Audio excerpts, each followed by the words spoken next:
Mercedes Benz S class W222 ആണ് car. 222 എന്ന് പറഞ്ഞ 6th ജനറേഷനിലുള്ള എസ് ക്ലാസ് ആണ്. അത് 2013 മുതൽ 2020 വരെയാണ് ഇതിന്റെ പ്രൊഡക്ഷൻ.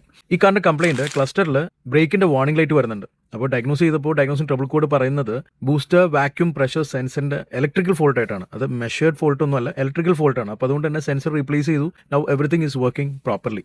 അപ്പോൾ എന്തിനു വേണ്ടിയാണ് ബ്രേക്കിംഗ് സിസ്റ്റത്തിൽ ഒരു വാക്യൂം സെൻസർ? നമ്മൾ ബ്രേക്ക് പെഡലിൽ ബ്രേക്ക് അപ്ലൈ ചെയ്യുമ്പോൾ ചെറിയൊരു ഫോഴ്സ് മാത്രമാണ് ഉണ്ടാകുന്നുള്ളൂ. ഈ ഫോഴ്സിനെ ആംപ്ലിഫൈ ചെയ്യാൻ വേണ്ടിയാണ് ബ്രേക്ക് ബൂസ്റ്റർ വർക്ക് ചെയ്യുന്നത്. ബ്രേക്ക് ബൂസ്റ്ററിൽ 2 ചേംബർ ഉണ്ട്. ഈ 2 ചേംബറും വാക്യൂം ആയിരിക്കുള്ളൂ. ബ്രേക്ക് പെഡൽ അപ്ലൈ ചെയ്യുമ്പോൾ പുറത്തുനിന്നുള്ള എയർ ഹൈ പ്രഷറിൽ ചേംബറിലേക്ക് വരും. അതുവഴി നല്ല ഫോഴ്സ് ജനറേറ്റ് ആവും.